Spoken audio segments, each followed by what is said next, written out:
বর্তমানে নারীর ক্ষমতায়নের নামে, নারী অধিকারের নামে শয়তানি। ইসলামে নারীর কি ক্ষমতা, কি অধিকার দিয়েছে, এবং বর্তমানে নারী অধিকারের নামে পশ্চিমা শয়তানি যেটা আমাদের উপর চাপিয়ে দেওয়ার চেষ্টা করা হচ্ছে, এটাই আজকের আলোচনার বিষয়বস্তু। প্রিয় হাজিরিন, জাহিলিয়াতের জমানায় এই ঘটনাগুলো আপনারা প্রায়ই জানেন।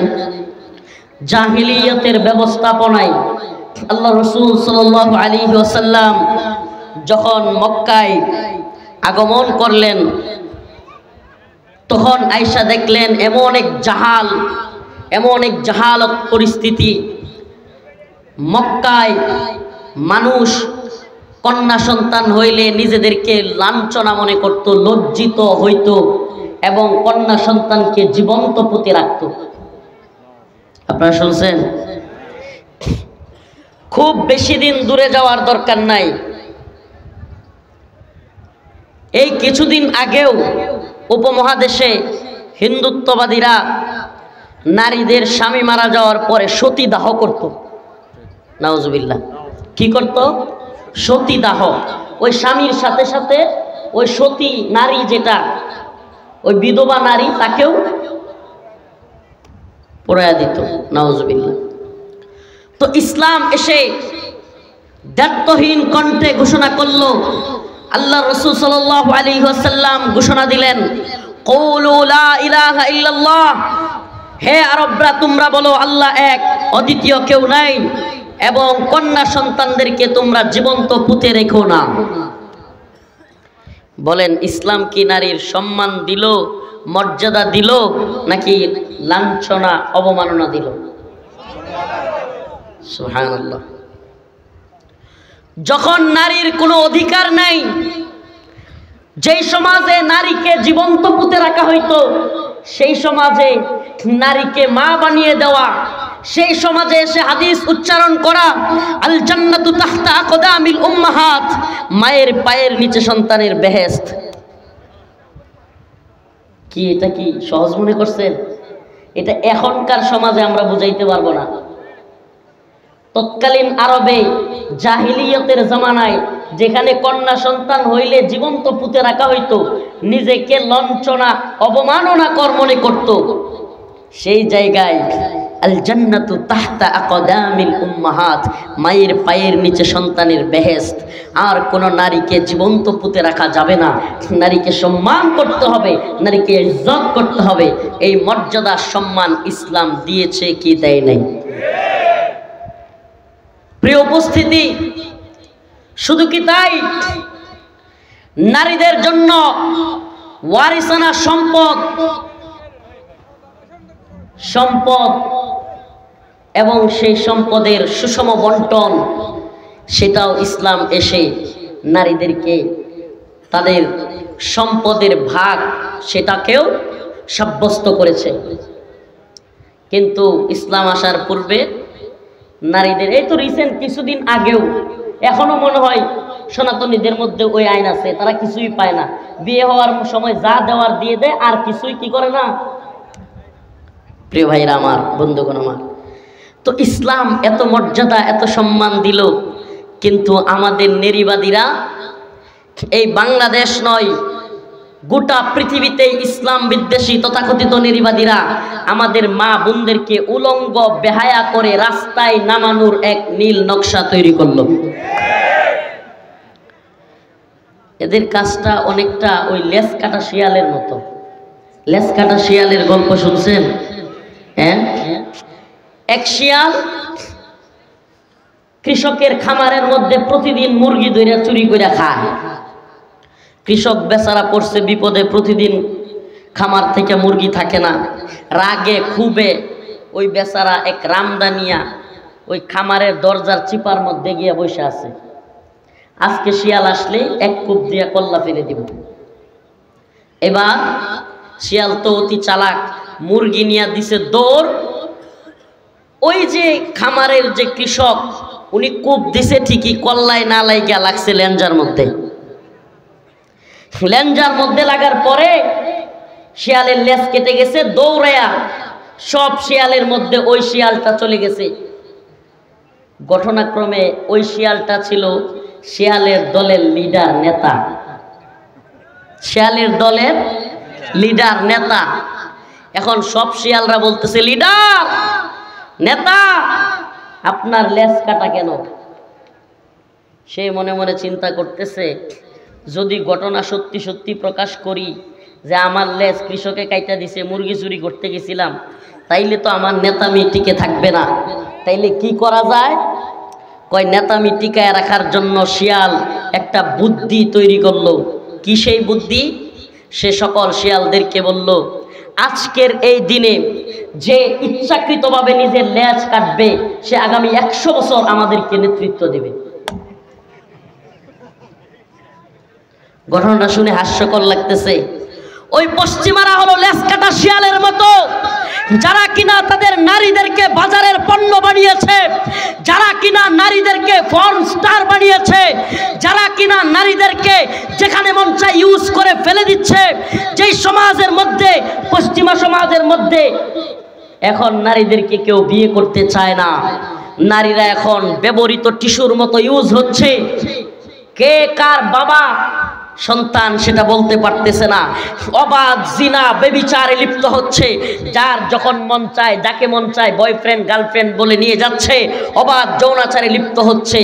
আর দিন শেষে সমাজ ব্যবস্থা ধ্বংস হচ্ছে, পারিবারিক সিস্টেম ধ্বংস হচ্ছে। এক জারজের প্রজন্ম তৈরি হয়েছে। কোন প্রজন্ম? জাউরার প্রজন্ম।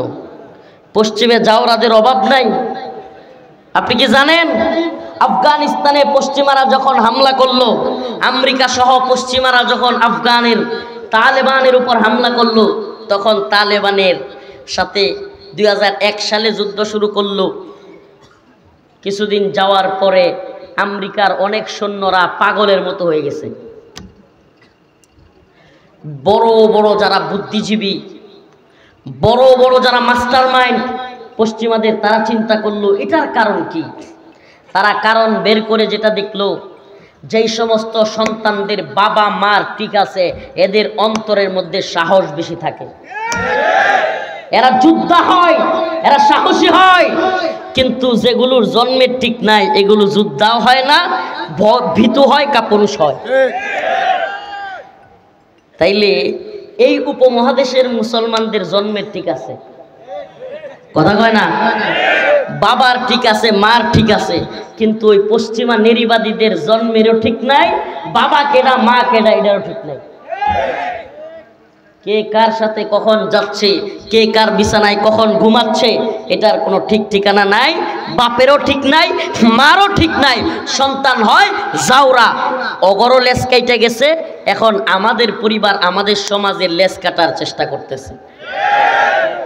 কেমনে লেজ কাটার চেষ্টা করতেছে? কেন আজকে আলোচনাটা নিলাম? আজকের নিউজ আপনাদেরকে শোনাই। হয়তো যারা সচেতন মহল আছেন অনেকেই হয়তো এই নিউজগুলো দেখেছেন, কিন্তু যারা জানেন না, দেখেন নাই, তাদের জন্য এই নিউজটা খুবই গুরুত্বপূর্ণ। আমাদের আজকে প্রধান উপদেষ্টার কাছে সুপারিশ দিয়েছে নারীবাদীরা, যৌনকর্মীদের শ্রমিক হিসেবে স্বীকৃতি দেওয়ার সুপারিশ। যৌনকর্মীদের, এই কথা যদি কারো বুঝে না এসে থাকে এই আলোচনা, আপনার লজ্জা হওয়া উচিত। এটা আমার মা বোনের জন্য যৌনকর্মী হিসেবে স্বীকৃতি দেওয়া এই মুসলিম সমাজে, এটা কি তার জন্য সম্মান নাকি এটা তার জন্য লজ্জা?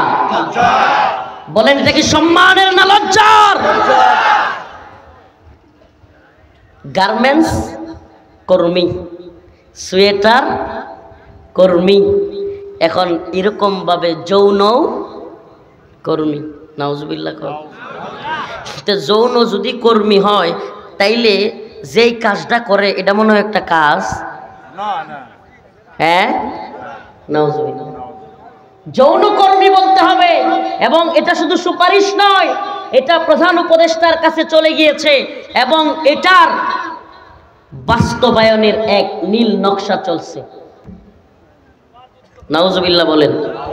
এটা তো শুধু এই কথা বললাম, আরো আপনাদেরকে জানিয়ে দেওয়া যায়, মুসলমান খুব সচেতন থাকতে হবে। আমি এজন্য প্রায়ই বলি, কেউ বলে ৭১, কেউ বলে ২৪, কেউ ৭১-এর স্বাধীনতার গল্প শোনায়, কেউ ৭১-এর চেতনার গল্প শোনায়, কেউ ২৪-এ নতুন স্বাধীনতার গল্প শোনায়। কিন্তু বাস্তবতা হলো, ও জাতি, চোখ কান খোলা রেখে অন্তর থেকে বলো, বাস্তবতা উপলব্ধি করে বলো, দলের দালালি কিংবা নেতার দালালি বাদ দিয়া বাস্তবতার নিরিখে বলো, ৭১-এ পাকিস্তান থেকে আমরা মুক্ত হয়েছি ঠিকই, কিন্তু ৭১ থেকে ২০২৪ পর্যন্ত ভারতের গোলামির মধ্যে আবদ্ধ ছিলাম। পাকিস্তানের গোলামি থেকে মুক্ত হইয়া কাদের গোলামি করলাম? এটা কোন স্বাধীনতা? এখন ২০২৪ সালের পরে যদি আবার আমেরিকার গোলামি করতে হয়, এই নি স্বাধীনতা? কথা মনে হয় বুঝেন নাই, নাকি বুঝাইতে পারি নাই? এই দেখেন, আমাদের মুসলমানদের উত্তরাধিকার আইন নিয়ে টান দিছে। এই কথাগুলো খুবই জরুরি। লিখেছে, মুসলমানদের উত্তরাধিকার আইন বাতিল করতে হবে, নারী পুরুষের সমান সম্পত্তি দিতে হবে। কল্পনা করা যায়? মুসলমানদের পারিবারিক আইনগুলোতে হাত দিয়ে ফেলছে। ইউসিকুমুল্লাহু ফি আওলাদিকুম লিযযাকারি মিসলু হাজ্জিল উনসায়াইন। উলামায়ে কেরাম এখানে উপস্থিত। আল্লাহর কোরআন যেখানে বলতেছে, তোমাদের 2 জন কন্যা সন্তানের সমান সম্পত্তি পাবে একজন ছেলে। কয়জন? আমার মা ও বোনেরা বলবে, হুজুর, নারীরাও সমান সম্পত্তি পাইলে সমস্যা কি? আমি আপনার কাছে জানতে চাই, স্ত্রীর হক আদায় করা, স্ত্রীর ভরণ পোষণ, খাওয়া দাওয়া, শাড়ি গহনা সব কিছু দেওয়ার দায়িত্ব কার? বলেন কার? ঈদে কুরবানি দেওয়ার দায়িত্ব, সদাকা ফিতরা দেওয়ার দায়িত্ব কার? সন্তানের ভরণ পোষণের দায়িত্ব কার? সব দায়িত্ব যার। তারে যদি আপনি সমান দেন, তাইলে বিষয়টা অনেকটা এমন হয়ে গেল। একটা ছোট্ট উদাহরণ দিয়ে বোঝাবো। উদাহরণ দিব? কারে দিয়ে দেখাবো? কষ্ট নিয়েন না আবার। কারে দিয়ে কইছেন?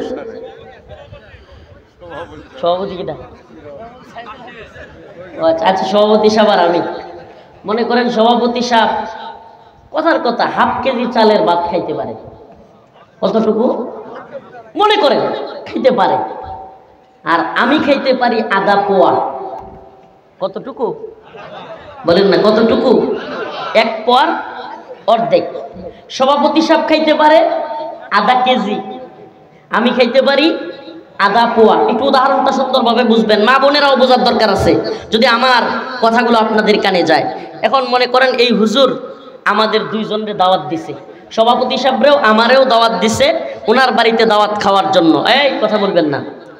এখন আমরা 2 জনকে দাওয়াত দেওয়ার পরে সভাপতি সাহেব এবং আমি যখন গেছি, উনি বললেন যে, মাদানী সাহেব, সভাপতি সাহেব, আমি 2 জনের জন্য 1 কেজি চালের ভাত রান্না করছি। কত? 1 কেজি। সভাপতি সাহেব খাবে আধা কেজি, হাফ কেজি আপনিও খাইতে হবে হাফ কেজি। দেখতে মনে হয় না সমান অধিকারই তো দিছে? ঠিক কি ঠিক না? এখন আমি তো খাইতে পারি আধা পোয়া। আধা পোয়া খাওয়ার পরে আমার তো পেটে আর যায় না।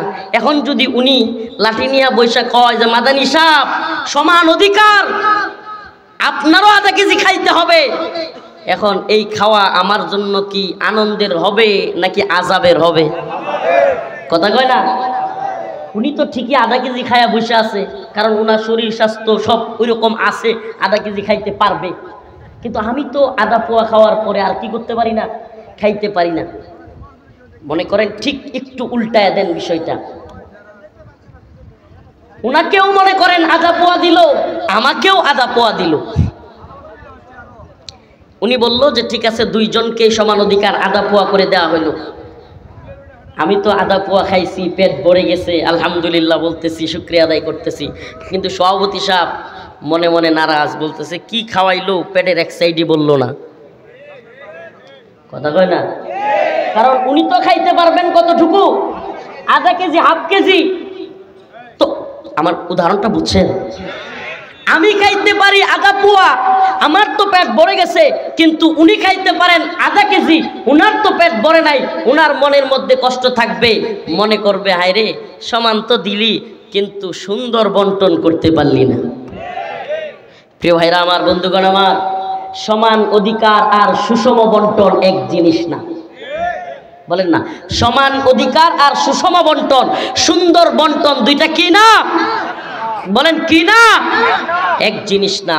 যার যতটুকু প্রয়োজন ততটুকু দেওয়ার নাম হলো সুষম বন্টন কিংবা সুন্দর বন্টন, আর যার যতটুকু নেওয়ার ক্ষমতা নাই তাকে ততটুকু চাপায়া দেওয়া হলো সমান অধিকারের নামে বোঝা চাপায়া দেওয়া। কিসের সমান অধিকার? আজকের নারীবাদীদের কাছে জানতে চাই, এই চৈত্র মাসের ভর দুপুরে ঢাকার রাস্তায় গরমের তীব্রতার মধ্যে কোন নারী আছে যে রিক্সা চালাইতে পারবে প্যাডেল মাইরা? হ্যাঁ না। তাইলে এই চৈত্র মাসের ভর দুপুরে পুরুষরাও রিক্সা চালায়। এখন ঘরের যে পুরুষ আছে, স্বামী যদি কয় কিরে সমান অধিকার তো, রিক্সা 6 মাস আমি চালামু, 6 মাস তুই চালাবি, উপায় আছে আমাদের মা বোনদের? সমান অধিকার নিয়ে চিল্লান, যাকে যেটা দেওয়া উচিত। আরে নারীকে সৃষ্টি করেছেন কে? পুরুষকে সৃষ্টি করেছেন কে? স্রষ্টাই তো জানেন, আল্লাহই তো জানেন কাকে কতটুকু দিলে ইনসাফ হবে। এই নারীবাদীরা, এই শয়তানের দল বুঝাতে চায় যে আল্লাহ সুন্দর বন্টন জানে না। নাউজুবিল্লাহ, শিরক, এটা কুফর। আল্লাহ সুন্দর বন্টন জানে না, এটা বলা কি? বাসের মধ্যে নারীদের আলাদা সিট আছে না নাই? ট্রেনের মধ্যে নারীদের আলাদা সিট আছে না নাই? এখন দেখা যায় বিভিন্ন জায়গায় টয়লেটের মধ্যেও মহিলাদের জন্য আলাদা জায়গা আছে না নাই? যদি সমান অধিকার হয় আর একই বাথরুমে দেয়, হঠাৎ করে এক পুরুষ যদি দরজা খুলে ঢুইকা যায়, আপনাকে তো সমান অধিকারের চিন্তা করলে সবকিছু চিন্তা করতে হবে, তো পাগলের মতো চিন্তা করলে তো হবে না। আপনি হলেন নারীবাদী, আপনার শয়তানি দিয়ে পৃথিবী চলে না। আল্লাহ পাক জানেন আমি দুনিয়া সৃষ্টি করেছি, আমি মানুষ সৃষ্টি করেছি, আমি নারীকে সৃষ্টি করেছি, আমি পুরুষ সৃষ্টি করেছি, আমি জানি কাকে কি দিতে হবে, কতটুকু দিলে ইনসাফ হবে। শুধু কি বাথরুমে আর বাসে আর ট্রেনের মধ্যে আলাদা, সংসদেও আলাদা। সংরক্ষিত নারী আসন নাই, কথা কয় না তো সংরক্ষিত নারী। এখন যদি বলেন যে নারীদের বাসের সিট লাগবে না, আমরা নারীবাদীরাই সব জায়গায় সমান অধিকার, শত শত পুরুষের লগে ট্রেনের মধ্যে যাতাযাতি করে উঠতে পারবেন? উঠতে পারবো আমাদের মা বোনেরা? এটা কোন ধরনের শয়তানি? এই সমান অধিকার। এবার আসেন আরেকটু সুন্দরভাবে ব্যাখ্যা করে আপনাকে বলি।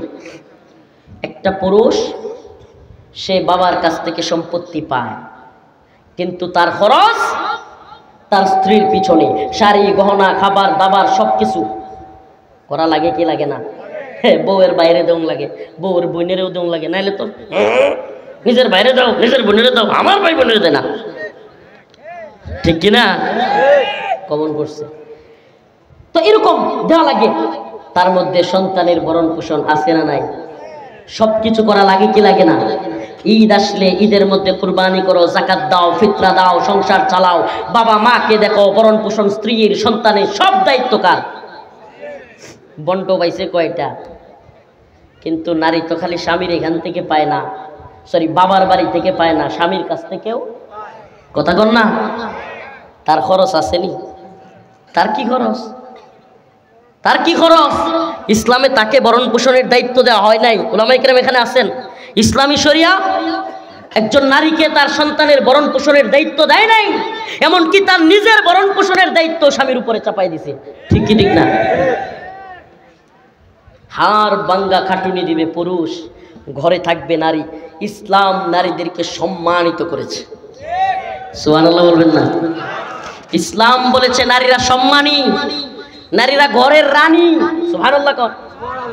স্ত্রীরা কি ঘরের রানী? তাদেরকে অসম্মান করা যাবে না, তাদেরকে প্রহার করা যাবে না, তাদের সাথে ভালো আচরণ করো। অথচ সেই সম্মান বাদ দিয়া কয় আমরা সমান অধিকার চাই। এ নারীবাদীর দল, আমাদের মা বোনদেরকে এই বিভিন্ন ধরনের কাজের মধ্যে পুরুষদের সাথে প্রতিযোগিতায় লাগাইতে চায়। মেয়েলি স্বভাব বাদ দিয়া, আল্লাহ মাফ করুক, অনেক বোনেরা কষ্ট পাইতে পারে, যারা কিনা চাকরি করে, যে সমস্ত মা বোনেরা চাকরি করে, এদের মেয়েলি স্বভাব চলে যায়, পুরুষত্বের স্বভাব চলে আসে। চ্যালেঞ্জ করলাম, দেখেন মেয়েলি স্বভাব কি? আল্লাহ প্রদত্ত ভাবে একটা মেয়ে লাজুক হবে। সুবহানাল্লাহ। মেয়েলি স্বভাব কি? আল্লাহ প্রদত্ত ভাবে সে লাজুক হবে, আল্লাহ প্রদত্ত ভাবে তার শরীর নরম হবে, আল্লাহ প্রদত্ত ভাবে সে ঘরের কাজ করবে। সুবহানাল্লাহ। এটা মেয়েলি স্বভাব।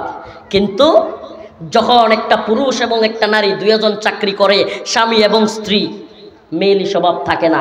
দুইজনই অফিস করে আসে, এরকম ভাবে ব্যাগটা মিল্লা দিয়া দুইজন শুয়ে যায়, স্বামী স্ত্রীর কাছে যায়, যাও যাও যাও, ঘুম ধরছে যাও। এমনকি ওই বাচ্চা লালন পালনের ক্ষেত্রেও ওই দুইজন মিলে অফিস করে, বাচ্চারা বাড়িতে বুয়ার কাছে রাখা যায়। ওই বুয়ার যে চরিত্র, ওই বাচ্চারও সেই চরিত্র হয়। ওই যে মায়ের আদর পায় নাই, সময় নিয়ে মায়ের যত্ন পায় নাই, কথাগুলো একটু শুনতে বিটগুটে লাগবে। কোনো এক বড় মনীষী, নামটা মনে আসতেছে না, তিনি বলেছিলেন, আমাকে একটা শিক্ষিত ভদ্র মা দাও, আমি তোমাকে একটা সুন্দর পৃথিবী উপহার দিব। সুবহানাল্লাহ। তো এই কথাটা উনি কেন বলেছেন? মা যদি ভালো হয়, সন্তান অবশ্যই ভালো হবে। যে মায়ের পেট জীবনে কোনোদিন কোনো পর পুরুষ দেখে নাই, সেই মায়ের গড় থেকে জন্ম নেবে আব্দুল কাদের জিলানী, সেই মায়ের গড় থেকে জন্ম নেবে শাহজালাল মুজাররাদে আমিনী। আর পেট দেখায়া, পিঠ দেখায়া, নাভি দেখায়া, শরীরের বাস দেখায়া যদি ঘুরে, ওই মা বোনের গোড় থেকে কোনো আল্লাহর ওলি জন্ম নিবে না, কোনো বড় আলেম জন্ম নিবে না। প্রিয় ভাইরা আমার, বন্ধুগণ আমার, খারাপ দিক থেকে নামগুলো না বললাম, এইটা হুজুর এই যে নাম কইছেন আপনি, এটা একটা গন্ডগোল হয়ে গেছিল, জানেন আপনি হুজুর? না না, মানে হুজুর বলছিল ডিপজল, তো আমির হামজা ভাই এই নাম বলছিল, বুঝছেন? মজার ঘটনা কই, ডিপজলে গিয়ে একদিন ধরছে আমির হামজা ভাইরে, মুফতি আমির হামজা হুজুরকে ধরছে। নাম বলতে গেলে কিছু ঝামেলা থাকে। শাহেদের নামে ওয়াজ করছিল, শাহেদের নাম শুনছেন না? ওই যে করোনার টিকার কেলেঙ্কারি, শাহেদ আলম রিজেন্ট হসপিটাল নাকি, ওই হাসপাতালে ঘটনাক্রমে আমি এবং আমির হামজা ভাই, মাওলানা মামুনুল হক দামাত বারকাতুহুম বা অন্যান্য আলেমরা নিচতলায়, শাহেদ হইল আমাদের একই বিল্ডিংয়ের উপরের তলায়। এখন হঠাৎ কইরা আমি, মুফতি আমির হামজা ভাই, মুফতি ইলিয়াস হামিদি সাহেব কারাগারে কেরানীগঞ্জে রুমে শুয়ে রয়েছি, হঠাৎ করে শাহেদ আইসা আমির হামজা ভাইরে ধরছে। হুজুর আপনি জানেন আমার পরিবারের অবস্থা? হুজুর আপনি জানেন আমাকে হাসিনা ফাঁসাইয়া দিছে? আমির হামজা ভাই কি জবাব দিবে? বলতেছে, হুজুর বলেন, কোন হসপিটালের মালিক কি করোনার টিকার সার্টিফিকেট দেয় না ডাক্তারে দেয়? জবাব আছে তো? বুঝেন নাই? জবাব তো নাই। আপনি কি নিকুশি গোষ্ঠী জানেন কিনা? সব জানা নাই। প্রিয় ভাইরা আমার, বন্ধুগণ আমার, খারাপ মানুষগুলো ভালো পথে ফিরে আসুক, সেই দোয়া করি, বলেন আমিন। তো যে কথাটা বলতেছিলাম, কোথায় ছিলাম বলেন তো? ওয়ারিস, না না ওয়ারিস, মা ভালো হলে সন্তান ভালো। এই যে ওয়ারিসানা সম্পত্তির বিষয় যেটা বললাম, যে খরচের দায়ভার সম্পূর্ণ পুরুষের, নারীর খরচের দায়ভার নাই। কিন্তু আজকে এই নারীবাদী শয়তানেরা, এরা আইন প্রণয়নের জন্য সরকারের কাছে চাপ প্রয়োগ করতেছে, মুসলমানদের উত্তরাধিকার আইন বাতিল করতে হবে, পুরুষ এবং নারী সমান সম্পত্তি দিতে হবে। নাম্বার 2, সকল ধর্মের জন্য অভিন্ন পারিবারিক আইন প্রণয়ন করতে হবে। এটা মনে হয় বুঝাইতে পারি নাই। নাউজুবিল্লাহ। সকল ধর্মের এক আইন, মানে কোরআনের কোনো আইন আমাদের পরিবারে চলবে না, আমাদের পারিবারিক। এরপরে দেখেন আরো খতরনাক কি, 3 নাম্বারটা হলো জাতিসংঘ প্রণীত CEDAW সনদের অধীনে বিবাহ ও পারিবারিক ক্ষেত্রে আইনের বাস্তবায়ন। মানে জাতিসংঘ নামের কুফরি সংস্থা যে আইন তৈরি করেছে, সেটা আমাদের এই বাংলাদেশেও ঢুকাইতে হবে, এবং ইসলামিক যে আইনে বিবাহ শাদী হয়, যেই আইনে রেজিস্ট্রি হয়, একে অপরের আলাদা হয়, আমি শব্দটা ইউজ করতেছি না, বিবাহিতদের জন্য এই শব্দও কম ইউজ করা চাই। প্রিয় ভাইয়েরা আমার, তো এই যে আইন, এটা তাদের আদলে তৈরি করতে হবে। আমাদের জানতে মনে চায়, এটা কি মগের মূল্য? আপনি আমাদের মা বোনদেরকে যৌনকর্মী বইলা অধিকার দিবেন? যৌনকর্মী বলা এটা কি মা বোনদের জন্য অধিকার নাকি লজ্জা? আবারও বলেন, অধিকার নাকি লজ্জা? আমি বলি, সরকার যদি প্রকৃত পক্ষে নারীদের সম্মান দিতে চান, নারীর অধিকার দিতে চান, আমাদের বর্তমান বাংলাদেশে সবচাইতে বাজে কালচার যেটা, আমাদের মা ও বোনেরা বাবার যে সম্পত্তিটা ওয়ারিসে পাওয়ার কথা, এইটাও বর্তমানে ভাইয়েরা দেয় না। আমাদের দেশে নেত্রকোনায় আছে, আপনাদের অঞ্চলে আছে কিনা জানি না, আছে। এ নারীবাদীর দল পারলে চিল্লাচিল্লি বাদ দিয়া ইসলাম যতটুকু অধিকার নারীদেরকে দিয়েছে, সরকার যেন সেটা বাস্তবায়ন করে। কেন মেয়েদের অধিকার খর্ব করা হবে? কেন আমাদের মা বোনদের যতটুকু ন্যায্য পাওনা সেটা দেওয়া হবে না? তুমি তোমার বাপের গর্তে হইছ, মেয়েটাও তো বাপের গর্তে হইছে, ঠিক কি ঠিক না? তো ওই মা ওই বোন যতটুকু পাবে তাকে ততটুকু বুঝাইয়া দাও। এই নারীবাদীরা এগুলো নিয়ে কাজ করবে না।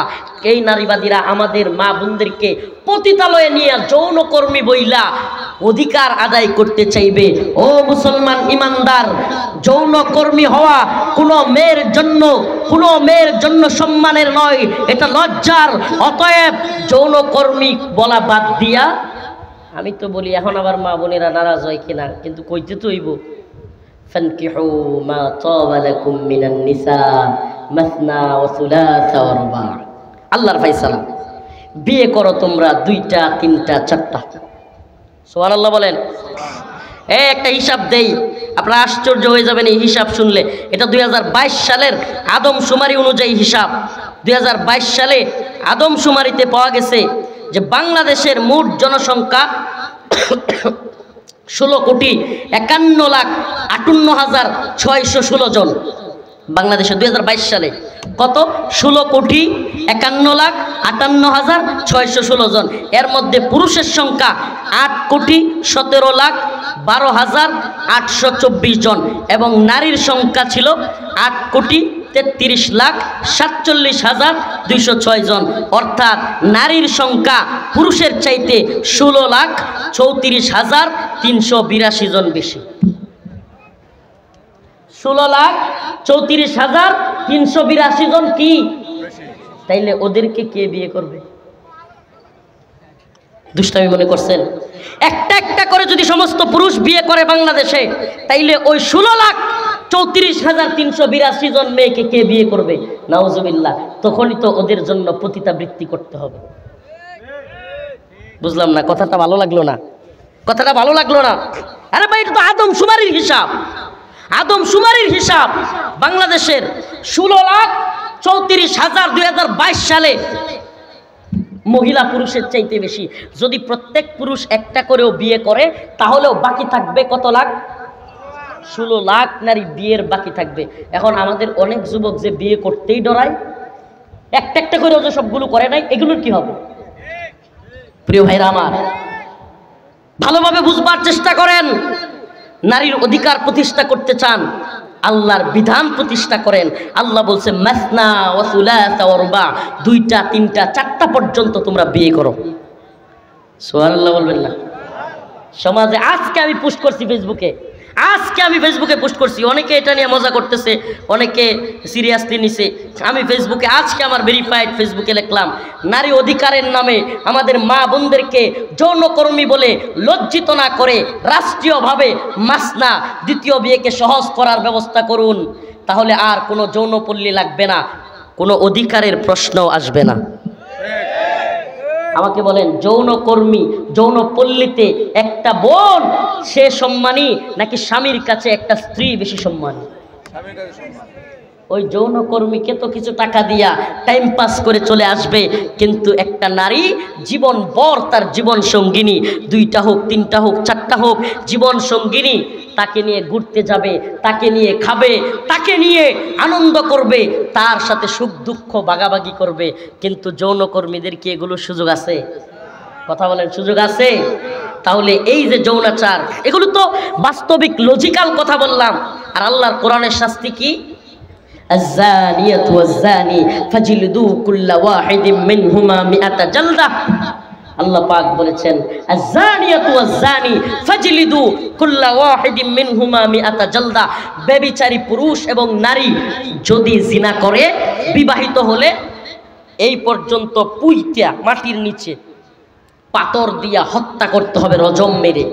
আর যদি অবিবাহিত হয়, ফাজলিদু কুল্লা ওয়াহিদিম মিনহুমা মিআতা জালদা, 100 বেত্রাঘাত পাছার মধ্যে এত জোরে মারতে হবে পাছা নিয়ে যেন টেবিলের মধ্যে বইতে না পারে, চেয়ারের মধ্যে বইতে না পারে। চিন্তা করছেন শাস্তি? এখন আমাকে বলেন, রাষ্ট্রীয়ভাবে যদি পতিতালয়ের লাইসেন্স দেওয়া হয়, রাষ্ট্রীয়ভাবে যদি যৌনপল্লীর লাইসেন্স দিয়ে, আপনি জানেন বাংলাদেশে যৌনপল্লীর লাইসেন্স আছে? আশ্চর্য হয়ে যাচ্ছেন, কথাগুলো কমন পড়তেছে না। এখন যদি আমাদের মা বোনদেরকে আবারও যৌনকর্মী বলে সাব্যস্ত করা হয়, আমার জানতে মনে চাই, ও নওগাঁর রাজশাহীর মুসলমান, আমরা হাসিনার বিরুদ্ধে কেন বক্তব্য দিয়েছিলাম? আমরা আওয়ামী লীগের বিরুদ্ধে কেন বলেছিলাম? আমরা ভারতের বিরুদ্ধে কেন বলেছিলাম? ভালোভাবে বুঝবেন, আমরা হাসিনা ব্যক্তি হাসিনার বিরুদ্ধে ছিলাম না, আমরা দল আওয়ামী লীগের বিরুদ্ধে ছিলাম না, আমরা দেশ ভারতের বিরুদ্ধে ছিলাম না, আমরা ভারতের নীতির, আওয়ামী লীগের নীতির, হাসিনার নীতির বিরুদ্ধে ছিলাম। কি সেই নীতি? নীতি হলো আলেমদেরকে জেলে ভরা, রিমান্ডে নেওয়া, ইসলাম বিরোধী আইন প্রণয়ন করা। ওই যে মুরাদ হাসিনার মন্ত্রী, সে বলে রাষ্ট্র ধর্ম ইসলাম আমি মানি না। যখন তারা ইসলাম বিরোধী তৎপরতা চালালো, ভারতের নির্দেশে, রয়ের নির্দেশে বাংলার জমিনে হিন্দুত্ববাদী শাসন প্রতিষ্ঠার চেষ্টা চালালো, তখনই আমরা হাসিনা, আওয়ামী লীগ এবং ভারতকে উৎখাত করবার জন্য সর্বাত্মক চেষ্টা চালালাম, জেলে গেলাম, রিমান্ডে গেলাম, প্রয়োজনে ফাঁসির কাস্টে ঝুলতেও রাজি ছিলাম। এদেশের আলেম ওলামারা জীবন দিল, যেই কারণে দিল এদেশে যেন কেউ ইসলাম বিরোধী তৎপরতা চালাতে না পারে। আমি ইন্টারিম গভর্নমেন্টকে বলি, বর্তমান সরকারকে বলি, হুঁশিয়ার হয়ে যাও, সাবধান হয়ে যাও। ইসলাম বিরোধী কোনো আইন প্রণয়ন করতে চাইলে হাসিনার মতো তোমাদেরও বেহাল দশা হবে।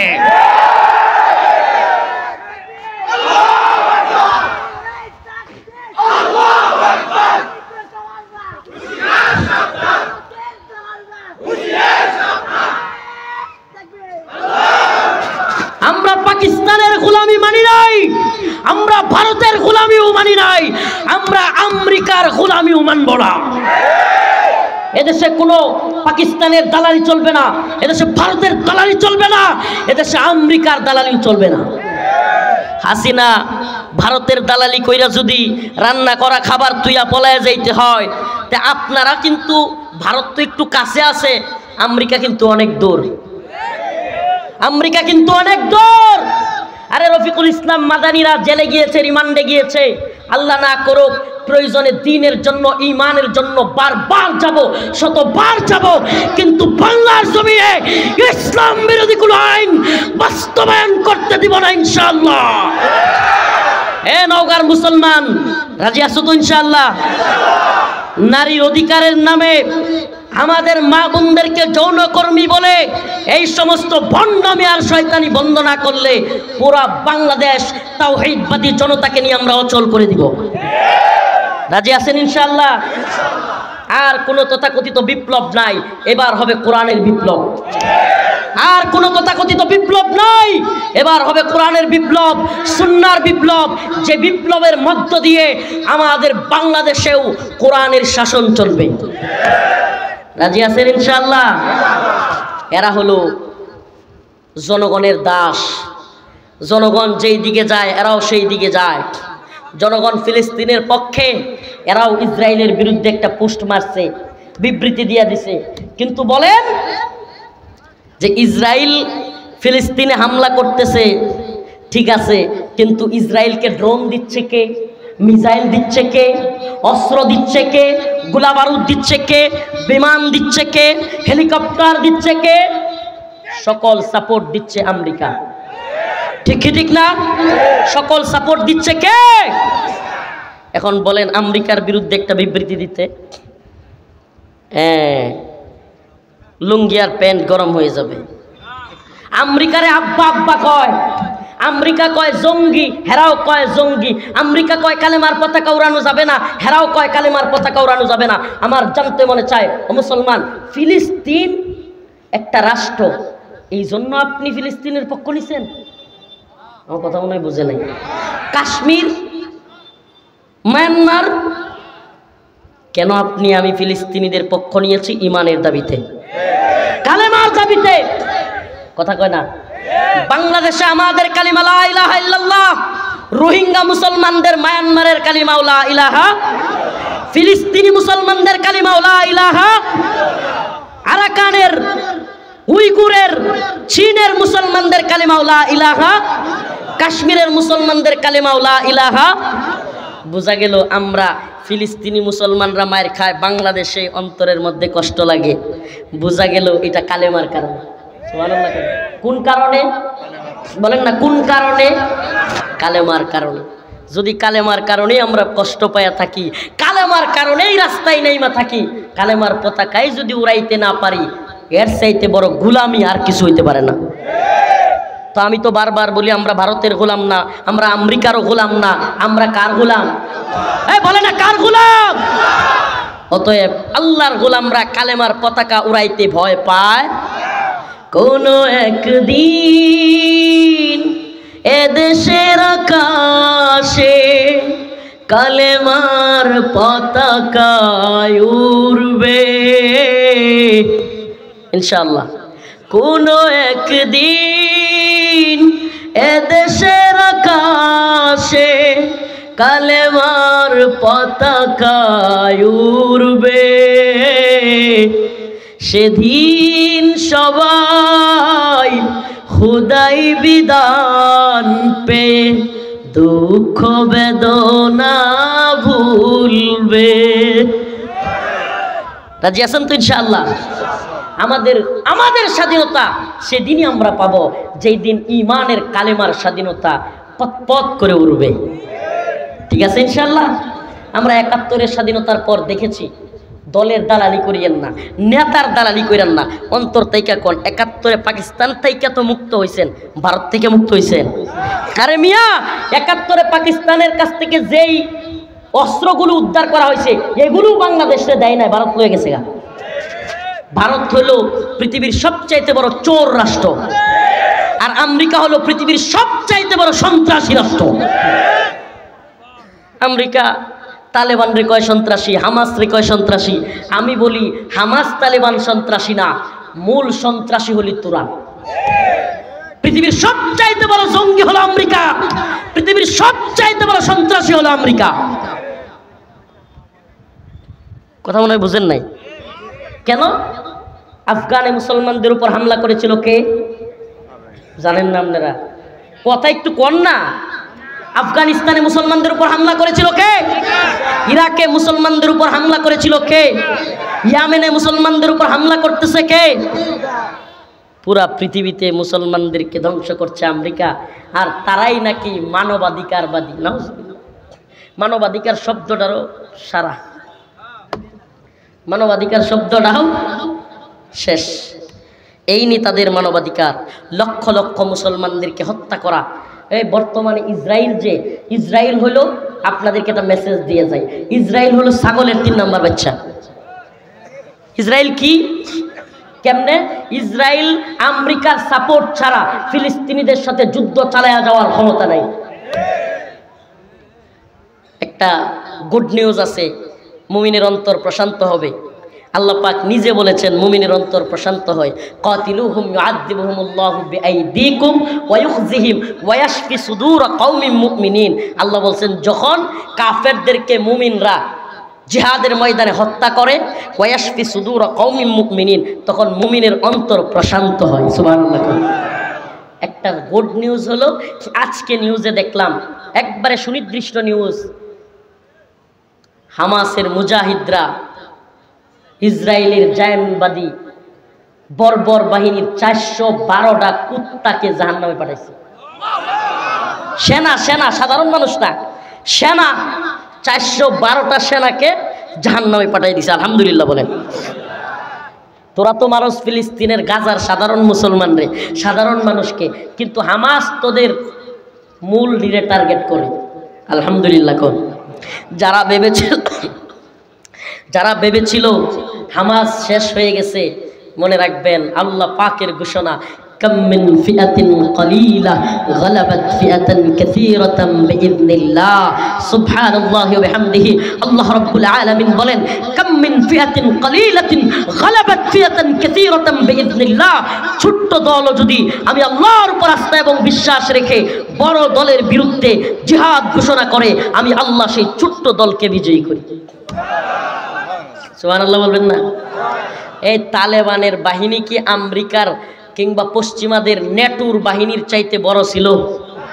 যোদ্ধা বেশি ছিল, বিমান বেশি ছিল, কামান বেশি ছিল, ড্রোন বেশি ছিল, হেলিকপ্টার বেশি ছিল, জাহাজ বেশি ছিল, সাবমেরিন ছিল? কিছুই ছিল না। বিজয়ী হয়েছে কারা? তালেবান। সুবহানাল্লাহ। আমরা তো এই জন্য বলি, আমাদেরকে আমেরিকার ভাষায়, আমেরিকার চোখে জঙ্গি বলো আর মৌলবাদী বলো, যাই বলো, হিন্দুত্ববাদী ভারতীয় আগ্রাসন যদি বন্ধ না হয়, ইসলাম বিরোধী তৎপরতা যদি বন্ধ না হয়, বাংলা হবে আফগান, আমরা হব তালেবান ইনশাআল্লাহ। তোমরা যদি ইসরায়েলের হানাদার বাহিনী হও, আমরা বাংলার হামাসের ভূমিকায় অবতীর্ণ হব। তোরা আমাদেরকে জঙ্গি মৌলবাদী বললি, এটা আমাদের যায় আসে না। ইনশাআল্লাহ আমরা এই ভূখণ্ডে কোরআনী শাসন প্রতিষ্ঠা করেই ছাড়বো। ওমা তৌফিকি ইল্লা বিল্লাহ। রাজি আছেন তো ইনশাআল্লাহ? এবার আসেন যে আয়াতে কারিমা তিলাওয়াত করেছিলাম, মান আমিলা সালিহাম মিন যাকারিন আও উনসা ওয়া হুয়া মুমিন ফালানুহইয়ান্নাহু হায়াতান তাইয়্যিবা। আল্লাহ রাব্বুল আলামিন বলেন, যদি মান আমিলা সালিহাম মিন যাকারিন আও উনসা, নারী হোক কিংবা পুরুষ, কিন্তু যদি ঈমান আনে এবং নেক আমল করে, আল্লাহ পাক দেখেন বাক করেন নাই, জান্নাতে দেওয়ার ক্ষেত্রে আল্লাহ কি করেন নাই? মান আমিলা সালিহাম মিন যাকার ওয়া উনসা, পুরুষ হোক কিংবা নারী, যদি নেক আমল করে, আল্লাহর দ্বীনের পথে চলে, আল্লাহ রাব্বুল আলামিন বলেন, ফালানুহইয়ান্নাহু হায়াতান তাইয়্যিবা। আল্লাহ রাব্বুল আলামিন বলেন, ওই নারী এবং পুরুষ যদি নেক আমল করে, ঈমানদার, আমি আল্লাহ তাকে উত্তম জীবন দান করব, সুন্দর জীবন দান করব। সুবহানাল্লাহ। অন্য এক আয়াতের মধ্যে আল্লাহ বলেন, হুন্না লিবাসুল লাকুম ওয়া আনতুম লিবাসুল লাহুন। আল্লাহ রাব্বুল আলামিন বলেন, নারী এবং পুরুষ একে অপরের চাদর স্বরূপ, কাপড় স্বরূপ, সুবহানাল্লাহ, পোশাক স্বরূপ সম্মান দিয়েছে না দেয় নাই? আল্লাহ পাক অনেক সম্মান নারীদেরকে দিয়েছেন। দীর্ঘ সময় উদাহরণ দিয়ে বুঝালাম, ইসলাম নারীদেরকে যে সম্মান দিয়েছে অন্য কোনো ধর্ম তা দেয় নাই। এই সাম্রাজ্যবাদী ভোগবাদী পশ্চিমারা আমাদের নারীদেরকে সম্মানের কথা বলে না, বরং নারীদেরকে রাস্তায় নামায়া পণ্য হিসেবে বিক্রি করতে চায়। নাউজুবিল্লাহ। এরা কিসের নারী অধিকারের কথা বলে? গোটা পৃথিবীর সবচাইতে বড় ফরেন ইন্ডাস্ট্রি হলো আমেরিকায়। এই আমেরিকানরা, এই শয়তানের দল, ফরেন ইন্ডাস্ট্রিগুলোতে আমাদের নারীদেরকে 4-5 জনে মিলে গ্রুপ দর্শনের এই সমস্ত কার্যকলাপ করে এরা নারীর অধিকারের কথা বলে। রাস্তাঘাটে বিকিনি পয়রা ঘোরা, নারীদের কোনো ইজ্জত নাই, সম্মান নাই। যে কোনো জায়গায় নারীরা শ্লীলতাহানি ঘটতেছে। পৃথিবীর সবচাইতে বেশি ধর্ষণ যে দেশটাই হয়, সেই দেশটার নাম হলো আমেরিকা। কল্পনা করতে পারেন? এই বুঝি নারীর সম্মান। আমরা তো বলি আমার মা বোনেরা পর্দায় থাকবে, সম্মানিত হবে, তাদেরকে মানুষ সম্মান করবে। চ্যালেঞ্জ করে বললাম, যেই মেয়েটা রাস্তায় বুরকা ছাড়া ঘুরে, ওড়না ছাড়া ঘুরে, এই মেয়েটাকে রাস্তার কোনো পুরুষ সম্মান দেয় না। কিন্তু যেই নারী বুরকা পরে, পর্দা পরে ঘুরে, সেই নারীকে অবশ্যই অবশ্যই সম্মান দেয়। কিছু আছে যেগুলোর খারাপ, অতিরিক্ত খারাপ, এদের কথা ভিন্ন। এরা বাচ্চাদেরকেও ধর্ষণ করে, এদের চারিত্রিক সমস্যা, আর তাদের জন্যই রয়েছে জিনা এবং ধর্ষণের ভয়াবহ শাস্তি। ঠিক কি ঠিক না? অতএব ইসলামের আইনের মধ্যে আসুন, আমি তো বলি মা বোনদের রাগ করার কথা না, আমি তো বলি যদি কোনো পুরুষের অবস্থান থাকে তাইলে তাকে 2 বিয়ে করতে দেওয়া উচিত। যদি কোনো পুরুষের অবস্থান থাকে তাকে 3টা বিয়ের সুযোগ দেওয়া উচিত। অবস্থান আছে, 3 জনকে পালতে পারতেছে, শারীরিক চাহিদা, খাবারের চাহিদা, বাহ্যিক চাহিদা, সকল চাহিদা যদি পূরণ করতে পারে অবশ্যই একাধিক বিয়ের অনুমোদন দেওয়া উচিত। কেন? তাহলেই কোনো নারী অবিবাহিত থাকবে না। নারীদেরকে ব্যবসায়ের পণ্যের মতো লক্ষ লক্ষ টাকা দিয়া বিয়ে দেওয়া লাগবে। কথা মনে হয় বুঝেন নাই? যেই সমাজে বিয়ে যত কঠিন সেই সমাজে জিনা তত সহজ। যেই সমাজে জিনা যত কঠিন, যেই সমাজে বিয়ে যত সহজ সেই সমাজে জিনা তত কঠিন। আর যে সমাজে বিয়ে যত কঠিন সেই সমাজে জিনা তত সহজ। আমাদের সমাজে এখন বিয়ে হয়ে গেছে কঠিন। ইয়া বড় এক বুঝা ছেলের গাড়ি চাপায় দিচ্ছে। বিয়ে করতে চায় যুবক, বলে খাওয়াবি কি? মনে হয় রাক্ষসরে বিয়ে করব। খাওয়াবি কি? আরে ভাই, আরে বাবা, আপনার ঘরে 4টা প্লেট আছে, আপনারা 4 জন একই পরিবারে, আরেকটা প্লেটই তো বাড়বে, 5টা প্লেট হবে। হ্যাঁ, কবজুর এত সহজ বিয়া? হ্যাঁ, 50,000 টাকা মাত্র কাবিন নির্ধারণ করবেন, একটা বকরি জবাই করবেন অলিমার জন্য, আর 5-6 কেজি খেজুর ছিটাইয়া সবার মধ্যে দিয়ে দিবেন, বাস বিয়ে শেষ, খালাস। বিয়েটাকে সহজ করেন। এখন আমাদের সমাজ নষ্ট হয়ে গেছে গা। এখন মনে করে যদি সাইরা দেয় আমার মাইয়াটারে 10 লাখ টাকা কামিয়ে দেব। আরে আমনের মধ্যে তো মেয়ে বিয়ে দেওয়ার সময় শয়তানি, আগেই মাথা আসছে সাইরা দেওয়া। নাউজুবিল্লাহ। এই সাইরা দেওয়ার কথা আগেই মাথায় আসবে কেন? ছেড়ে দেওয়ার কথা আগেই মাথায় আসবে কেন? একটা মেয়ের বিয়ে হচ্ছে কি ছেড়ে দেওয়ার জন্য? অবশ্যই না। বিয়েকে সহজ করেন। আল্লাহ রসুলের কাছে এক সাহাবী আসছে, বসে আছে, এমন সময় এক মহিলা আসছে। সে এসে বলতেছে, ইয়া রাসূলুল্লাহ, আমারে বিয়ে করেন, আমি মুসলমান হয়ে যাব। সুবহানাল্লাহ বলবেন না? আমারে বিয়ে করেন, আমি মুসলমান হয়ে যাব। আল্লাহ রসুল মুখ ফিরে নিলেন। আবার এই মহিলা আরেকবার বলতেছে, ইয়া রাসূলুল্লাহ, আমারে বিয়ে করেন, আমি মুসলমান হয়ে যাব। আল্লাহ রসুল মুখ ফিরে নিলেন। আবার মহিলা বলতেছে, ইয়া রাসূলুল্লাহ, আমারে বিয়ে করেন, আমি মুসলমান হয়ে যাব। পাশ থেকে ওই যে সাহাবী বসে ছিল, সুন্দরী মহিলা দেখিয়া বইলা বসছে, ইয়া রাসূলুল্লাহ, আপনি বিয়ে না করলে আমারে দিয়ে দেন। আল্লাহ নবীর সাহাবী ওলামায়ে কেরাম এখানে আছেন। সাহাবী বললেন, ইয়া রাসূলুল্লাহ, আপনি বিয়ে না করলে আমার সাথে বিয়ে দিয়ে দেন। সুন্দরী মহিলা পছন্দ হয়ে গেছে। আল্লাহ রসুল বললেন, বিয়ে করবা, মোহর আছে? কি দিবা? স্বর্ণ আছে? কয় নাই। রূপা আছে? কয় নাই। কয় যাও একটু পিতলের কিছু নিয়ে আসো।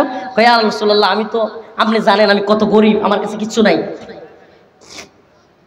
তখন জিজ্ঞেস করলেন, সূরা কেরাত কিছু জানো? কয় ইয়া রাসূলুল্লাহ, কয়েকটা সূরা শিখছি। ওই মহিলারা জিজ্ঞেস করলেন, তুমি তো নতুন মুসলমান হচ্ছ, তুমি তো কোনো সূরা জানো না, ওই যে তার সাথে তোমাকে বিয়ে দিচ্ছি সে সূরাগুলো তোমাকে শিখাইয়া দিবে, এটাই তোমার বিবাহের মোহর। সুবহানাল্লাহ, একটু আস্তে কর। দেখছেন বিয়ে কত সহজ করেছেন? বিয়ে কত সহজ। আর আমরা 5 লাখ টাকার কাবিনের বুঝা ওই ছেলের মাথায় ধরায় দিই। ও চিন্তা করে 5 লাখ টাকা কবে কামামু, কবে বিয়া করমু। এর বালিশের লোকে খালি জড়াইয়া ধরে ধরে কান্দে। এই কান্না তো আপনি শুনবেন না, আপনি শুনবেন, আপনি নিজেও কাঁদছেন এক সময়। আপনার বাপেও আপনার কষ্ট দিচ্ছে, আর নিজের পোলারেও দিচ্ছেন, নিজের মেয়েকেও দিচ্ছেন না। আল্লাহ রসুলের নির্দেশনা মানেন, আল্লাহর ঘোষণা মানেন। আল্লাহ বলছেন, ফানকিহু, তোমরা বিয়ে করো। আল্লাহ রসুল বলছেন, ইয়া মা'আশারাশ শাবাব মান ইসতাতা'a মিনকুমুল বা'a ফালইতাযাওয়াজ। হে যুবক, অবস্থান হওয়ার সাথে সাথে তুমি বিয়ে করো। আমি তো বলি অবস্থান হলে 2টা বিয়ে করেন, আমারও নিয়ত আছে ইনশাআল্লাহ। অবস্থান তৈরি হলে 2টা করেন, তবে সাবধান, প্রথম স্ত্রীর অধিকার নষ্ট না করেন। কথা কয় না? প্রথম স্ত্রীর অধিকার হক ঠিকমতো আদায় না করতে পারলে দ্বিতীয় বিয়ে করলে প্রথম বউয়ের পিটানি খাওয়া লাগবে, এটাও সাবধানে থাকেন। কিন্তু হক আদায় করে করতে পারলে অবশ্যই মাসনা করার অনুমতি দেওয়া উচিত। আল্লাহ পাক আমাদের সমাজের মধ্যে বিয়েকে সহজ করে দিন, বলে না আমিন। আমি তো মাঝে মাঝে চিন্তা করি বিয়ের ক্যাম্পেইন করব, সহজ বিয়া। মেয়ে পক্ষ আসবে, ছেলে পক্ষ আসবে, সবগুলোরে বিয়ে করাই দেন খালি। সহজ বিয়া, সহজ বিয়া। প্রয়োজন হলে পড়াশোনা করব, ছেলেও পড়বে মেয়েও পড়বে, বিয়ে হয়ে থাকবে। সুবহানাল্লাহ কন্যা। এখন বিয়ে হয় না, ঠিকই ছেলে মেয়ে একটা আরেকটার লগে ফোনে কথা কয়, ঠিকই অবৈধ মিলামেশা করে, সন্তান ডাস্টবিনে ফেলে রেখে আসে, কিন্তু বৈধ পন্থায় বিবাহকে কঠিন করা হয়েছে। আল্লাহ পাক বুঝার এবং আমল করার তৌফিক দান করুক, বলেন আমিন। আল্লাহ পাক নেককার নারী, নেককার পুরুষ আমাদের সমাজে ভরপুর করে দিক, বলেন আমিন। আল্লাহর জান্নাতে যাওয়ার তৌফিক দান করুক, বলেন আমিন। ওয়া আখিরু দাওয়ানা আলহামদুলিল্লাহি রাব্বিল আলামিন। সুবহানাকাল্লাহুম্মা ওয়া বিহামদিক আশহাদু আল্লা ইলাহা ইল্লা আনতা আস্তাগফিরুকা ওয়া আতুবু ইলাইক। একটু আদায় দিয়ে দিয়ে দোয়া করেন 10 মিনিট মাহফিল কমিটির অনুরোধ থাক। এখন একটু দোয়ার আগে একটু আদায় দিই। আচ্ছা শুনেন, আজকের এই প্রোগ্রামটা যে যুব সমাজ করেছে মসজিদের উন্নয়ন কল্পে, মসজিদের কাছে দোয়ার আগে, মোনাজাতের আগে, দোয়ার আগে দান সদাকা কবুল হয়, মসজিদের উন্নতি কল্পে আপনাদের কাছে আমার আবেদন মাহফিল কর্তৃপক্ষের পক্ষ থেকে এসেছে যে হুজুর, মসজিদের কাজ চলছে, এই মসজিদের উন্নয়ন কল্পে কিছু আদায় আপনাদের যদি কেউ অন্তর থেকে চান যে আমরা মসজিদের জন্য কিছু দিব, ইনশাআল্লাহ দিয়ে যেতে পারেন। মান বানা লিল্লাহি মাসজিদাম বানাল্লাহু লাহু বাইতান ফিল জান্নাহ। আল্লাহ রাসূল বলেছেন যে মসজিদ আবাদ করলো, সে জান্নাতে তার বালাখানা তৈরি করলো। সুবহানাল্লাহ। সবাই ইস্তিগফার করেন, আস্তাগফিরুল্লাহ ওয়া আতুবু। দুরূদ শরীফ পড়েন। আল্লাহুম্মা সাল্লি আলা মুহাম্মাদ ওয়া আলা আলি মুহাম্মাদ কামা সাল্লাইতা আলা ইব্রাহিম وعلى آل إبراهيم إنك حميد مجيد. الحمد لله رب العالمين الرحمن الرحيم مالك يوم الدين إياك نعبد وإياك نستعين اللهم ارزقنا شهادة في سبيلك. আয় আল্লাহ পাক পরওয়ারদিগারে আলম, আমাদের জীবনের জিন্দেগানের সমস্ত গুনাহ খাতা মাফ করিয়া দেন। আয় রব্বুল আলামিন, আয় আল্লাহ আপনি আমাদের গুনাহগুলি মাফ করে দেন। আল্লাহ আল্লাহুম্মা আনসুরিল ইসলাম ওয়াল মুসলিমিন। হে আল্লাহ ফিলিস্তিনের মুসলমানদেরকে হেফাজত করেন। Allah Kashmir, Arakan, Uyghur, Bosnia, Chechnya, Mali, Somalia, Libya, Syria সহ সমস্ত ভূখণ্ডের মুসলমানদেরকে হেফাজত করেন। রব্বুল আলামিন আপনি আমাদেরকে মাফ করে দেন। আল্লাহ আমাদের মা বোনদেরকে পর্দায় থাকার তৌফিক দান করেন। আল্লাহ পুরুষদেরকেও আল্লাহ নজরের হেফাজত করার তৌফিক দান করেন। আল্লাহ ঋণগ্রস্তদের ঋণ পরিশোধ করার তৌফিক দেন। অভাবীদের অভাব দূর করেন। আল্লাহ প্রবাসে যারা আছে তাদের প্রবাস জীবন সুন্দর সহি সালামতে রাখেন। আল্লাহ যাদের বাবা নাই মা নাই তাদের বাবা মার কবরকে জান্নাতের বাগান বানায়া দেন। আল্লাহ ভূখণ্ডের মুসলমানদেরকে হিন্দুত্ববাদী ষড়যন্ত্র থেকে রক্ষা করেন। আল্লাহ আজকের এই প্রোগ্রামকে কবুল করেন, যুব সমাজকে কবুল করেন। শ্রম গাম দিয়ে, টাকা দিয়ে, পয়সা দিয়ে, আল্লাহ যারা শ্রম গাম দিয়ে আল্লাহ চেষ্টা মেহনত করেছে তাদেরকে কবুল করেন। সুবহানা রাব্বিকা রাব্বিল ইজ্জাতি আম্মা ইয়াসিফুন ওয়া সালামুন আলাল মুরসালিন আলহামদুলিল্লাহি রাব্বিল আলামিন।